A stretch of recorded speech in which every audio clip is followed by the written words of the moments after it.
NEET परीक्षा का result आज के दिन सुर्खियों में बना हुआ है। जिन बच्चों के नीट परीक्षा में अच्छे नंबर आए हैं वो बहुत खुश हैं, लेकिन जिन बच्चों के नीट परीक्षा में कड़ी मेहनत करने के बाद भी परिणाम बेहतर नहीं आए, ये उनके लिए चिंता का विषय बना हुआ है। नीट परीक्षा के परिणाम पर सवाल उठाए जा रहे हैं। झज्जर के लघु सचिवालय में न्याय संघर्ष समिति के सदस्यों ने पहुंचकर जिला प्रशासन के माध्यम से राष्ट्रपति के नाम ज्ञापन सौंपा है। न्याय संघर्ष समिति के सदस्य रमेश जाखड़ ने जानकारी देते हुए बताया कि नीट परीक्षा में गड़बड़ घोटाले की बू आ रही है। जिन बच्चों ने कड़ी मेहनत की है उनके साथ एक प्रकार से धोखा हुआ है।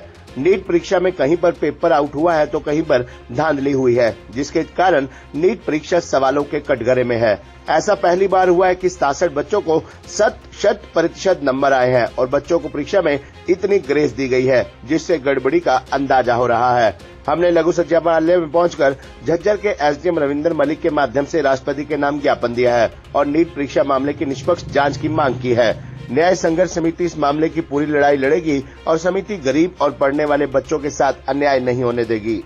नीट परीक्षा का जो परिणाम है उसके विरोध में हमने ज्ञापन सौंपा है एसडीएम साहब को और राष्ट्रपति नाम ज्ञापन सौंपा है। जब जो परीक्षा हुई थी 5 मई को, उसमें भारी धांधलियां हैं। पहले एक बच्चा या 2 बच्चा ऐसे होते थे जिसके 100% अंक आते थे। अब के बाद 67 बच्चों के 100% अंक हैं। ये दर्शा रहा है कि घोटाला तो हो सकता है पहले था नहीं था, लेकिन एक बड़े घोटाले की ओर संकेत है और ये संख्या लगातार आगे इसी तरह बढ़ती रहेगी। इसमें सरकार शामिल है या जो एकेडमी वाली वो शामिल हैं, ये कौन सा तंत्र ये तो हम कह नहीं सकते, लेकिन इसमें घोटाले की बू आ रही है। बिल्कुल पेपर आउट हुआ है। बहादुरगढ़ में बच्चों को 2 तरह के पेपर दिए गए हैं, 20 मिनट बाद वो पेपर वापस लिया गया है। ग्रेस मार्क की बात है, मैं एक अध्यापक रहा हूँ, हमने ये तो देखा जो बच्चा फेल होता था उसको पास करने के लिए तो ग्रेस मार्क दिए जाते थे, लेकिन मेरिट में ले आने के लिए या 100% अंक देने के लिए ग्रेस मार्क नहीं दिए जाते थे। अब यहाँ पर 716, 718 को 720 अंक ग्रेस मार्क देकर दिए गए हैं और ग्रेस मार्क भी जिन बच्चों ने कोर्ट केस किया है उनको ग्रेस मार्क दिए गए हैं। इसका मतलब जो बच्चा साधारण घर संबंध रखता है, जो कोर्टों से जिसका संबंध नहीं है, वो बच्चे वहीं पर पिछड़ गए।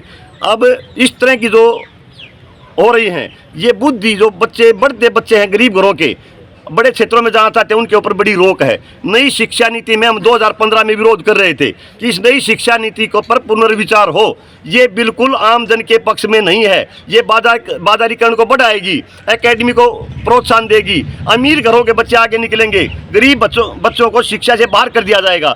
बिल्कुल हम जो 2015 में चिंताएं व्यक्त कर रहे थे ये उसी तरह बढ़ रही है। उन बातों पर उनको रोकने के लिए कि सबकी शिक्षा सुरक्षित हो, इसके लिए हमने ज्ञापन दिया है। यदि सरकार नहीं मानती है, इस पर पुनर्विचार नहीं करती है, तो हमारे हर जिले में इस तरह के ज्ञापन दिए जा रहे हैं और जिले में नहीं पूरे देश में दिए जा रहे हैं और ये एक बड़ा देश का बहुत बड़ा मूवमेंट बन सकता है। सरकार को इस पर सोचना चाहिए और बच्चों को न्याय देना चाहिए।